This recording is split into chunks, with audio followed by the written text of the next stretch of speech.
Kanisa, kila wakati ambapo niko katika eneo la mlima huu lazima nielezee nchi nzima nafanya nini kwa mlima, kwa sababu siasa zetu ni mbaya sana. Katiba inasema tuko na uhuru wa kuzunguka Kenya mzima, lakini nikikuja hapa watu wa fitina kila wakati wanaanza maneno mengine. Kwa hivyo, kwa sababu mimi nimechaguliwa na wananchi na kila wakati naulizwa nieleze mambo, nitaeleza.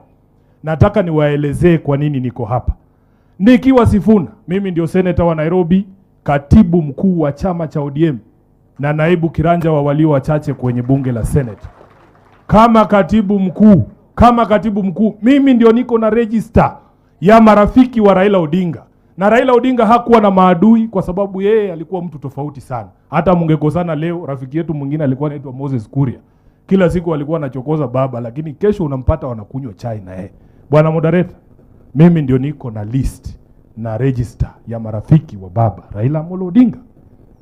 Kwa hivyo nimekuja kumfariji mmoja wa wale ambao natambua kama rafiki wa Mheshimiwa Raila Amolo Odinga, na nitawaambia ni kwa nini. Mheshimiwa Kanini Kega alipoteza kiti yake kwa sababu ya kuunga mkono Raila Amolo Odinga. Tulikuwa na yeye hapa Nyeri, tulikuwa na yeye hapa Kieni, tunazunguka hapa, tunajaribu kuomba kura. Za hiyo Rigiji ametufungia bwana. Na ule rafiki yake mwingine, unajua Rigiji, kuna vijana wako hapo bunge wananipelekanga na mtaratara pole pole.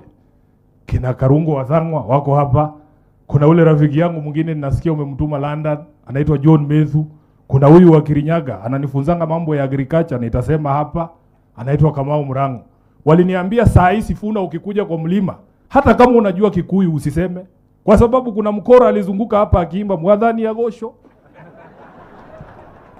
Muriega. Wacha wa Kikuyu wajue tu wewe ni Mluya na hujui Kikuyu, lakini uwaambie ukweli, maana kila Mkenya anatambua lugha ya ukweli, si ndio? So niko hapa kwa sababu ya Mheshimiwa Kanini Kega. Mulikuwa mmetufungia mbaya, lakini Kanini Kega alikuwa anasema twende tu. Hii shida yote Kanini yuko ndani kwa sababu kusupport ODM, kusupport Raila Odinga, na nitapea mfano mbili. Ya kwanza, huyu Kanini wakati yako chairman wa budget na Uhuru ni president, na huyu Justin Muturi ndio speaker wa bunge wakati bunge ilisema chama cha ODM kilipwe pesa chini ya Political Parties Act. Muturi, nakumbuka ukitoa ruling kama speaker ukasema kama koti mahakama imesema tufuate sheria, sheria itafuatwa. Mheshimiwa Uhuru Kenyatta akapigia huyu Kanini Kega. Mimi kama katibu, you cannot challenge me on issues of ODM. Kama katibu, I can swear on the Bible, when Kanini Kega was the budget chair and when Justin Muturi was a speaker and Uhuru Kenyatta was the president, ODM used to receive 500 million shillings every year towards the debt that we are owed by the register of political parties.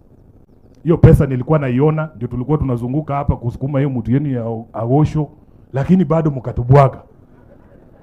Marafiki wa baba wako hapa wengi. Yule Priscilla Nyokabi tulikuwa tunazunguka na yeye hapa kwa Mrima, tunajaribu kutafutia baba kura. Caroline Karugu alikuwa deputy governor. Niko na hii majina yote. Justin Muturi ni rafiki. Haya, nimeona hapa rafiki yangu anaitwa Masi Gakuya, alikuwa mbunge kule Kasarani. Masi Gakuya alianguka kura Kasarani kwa sababu ya kusimama na baba. Na wakati huo, hiyo maeneo yote walikuwa naimba UDA. Nimeona Jude Njomo hapa, hata sijamuona muda mrefu. Omwami pole bwana. Hiyo shida ni sisi tulikuweka ndani.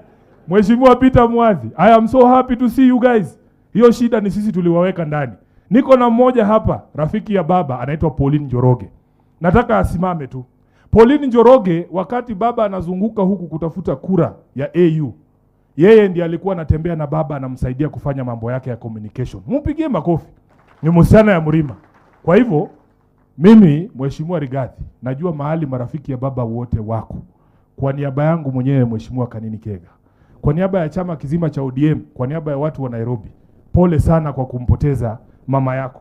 Na nimefurahi, nimeona, unajua kuna kitu nimejifunza hapa, moderator, na kanisa la PCA. Ule umoja ambao uko katika Women's Guild.